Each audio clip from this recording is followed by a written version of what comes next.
ত্রয়োদশ জাতীয় সংসদ নির্বাচন পরবর্তী প্রতিক্রিয়া জানাবেন বিএনপি চেয়ারম্যান ও পরবর্তী প্রধানমন্ত্রী তারেক রহমান।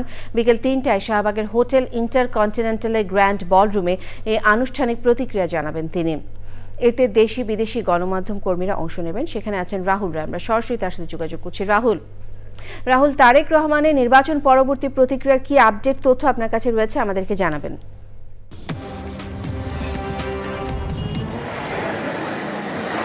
রেদিতা, আপনাকে ধন্যবাদ। এই ত্রয়োদশ জাতীয় নির্বাচনে নিরঙ্কুশ জয়ের পর বিএনপি চেয়ারম্যান তারেক রহমানের আজকেই প্রথম সংবাদ সম্মেলন। বলা যায় যে ভবিষ্যৎ প্রধানমন্ত্রী, হয়তো বা আর 1-2 দিন পরেই তিনি বাংলাদেশের প্রধানমন্ত্রী হবেন। প্রধানমন্ত্রীর হওয়ার আগে হয়তো এটিই তার সংবাদ মাধ্যমে শেষবারের মতো আসা। প্রধানমন্ত্রী হওয়ার আগে বিএনপি চেয়ারম্যান হিসেবে তিনি এই সংবাদ সম্মেলন করবেন রাজধানীর ইন্টারকন্টিনেন্টাল হোটেলে। আমাদেরকে এখনও ভেতরে প্রবেশ করতে দেওয়া হয়নি। আমাদেরকে জানানো হয়েছে যে দুপুর 2টোর পরে আমরা যারা গণমাধ্যম কর্মী আছি তারা ভেতরে যাব। এবং আপনি জানেন যে সংবাদ সম্মেলনের সময় ঠিক বেলা 3টায় আমরা যেটি দেখতে পাচ্ছি যে এরই মধ্যে এই জাতীয় নির্বাচনে বিএনপির যারা বিজয়ী প্রার্থী, যারা ধানের শীষের প্রতীকে নির্বাচন করে জয়ী হয়েছেন, তাদের মধ্যে অনেকেই কিন্তু এসে পড়েছেন এই রাজধানী ইন্টারকন্টিনেন্টাল হোটেলে। আপনি দেখতে পাচ্ছেন যে গাড়ি করে তারা আসছেন। বেশ কয়েকজন ভেতরে প্রবেশ করেছেন, আরও অনেকেই আসছেন।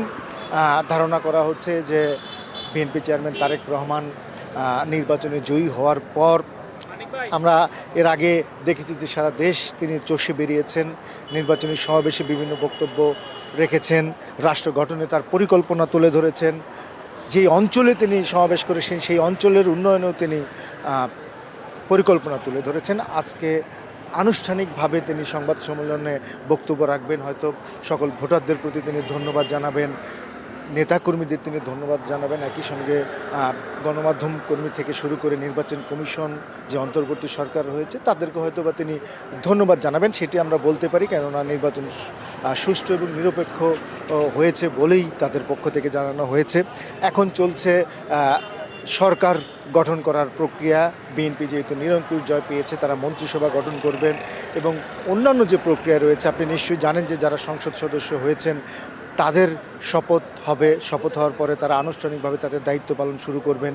একই সঙ্গে যারা মন্ত্রিপরিষদে থাকবেন তাদের শপথ হবে। আমরা যেটি দেখেছি যে এর আগেও মন্ত্রিপরিষদের যারা সদস্য তাদের বঙ্গভবনে শপথ হয়েছে, এবং যারা সংসদ সদস্য হিসেবে নির্বাচিত হয়েছেন তাদের হয়তো সংসদ ভবনে শপথ পাঠ অনুষ্ঠান হবে।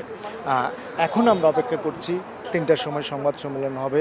আমাদেরকে আগেই জানানো হয়েছে যে বিএনপি চেয়ারম্যান তারেক রহমান আনুষ্ঠানিকভাবে গণমাধ্যমের সঙ্গে একদম সংবাদ সম্মেলনে কথা বলবেন। আমরা এর আগেও দেখেছি তিনি আসার পরে গণমাধ্যম কর্মী থেকে শুরু করে গণমাধ্যমের যারা শীর্ষ ব্যক্তিত্ব তাদের সঙ্গেও তিনি মত বিনিময় করেছেন।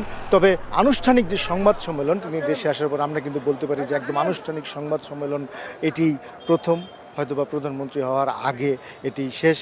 এরপরে আর 1-2 দিন পরেই তিনি দেশের প্রধানমন্ত্রী হিসেবে শপথ গ্রহণ করবেন। আগে থেকেই বলা হয়েছিল। আমরা আন্তর্জাতিক গণমাধ্যমে দেখেছি যে পরবর্তী প্রধানমন্ত্রী কিংবা নির্বাচনের পরে তারেক রহমানকে প্রধানমন্ত্রী হিসেবে অনেকে এগিয়ে রেখেছিলেন।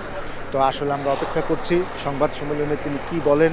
যদি প্রশ্নোত্তর পর্ব থাকে, যদি প্রশ্ন করার সুযোগ থাকে, আমরাও প্রশ্ন করব, বিভিন্ন বিষয়ে তার কাছে জানতে চাইব। রিদিতা, রাহুল, ধন্যবাদ আপনাকে।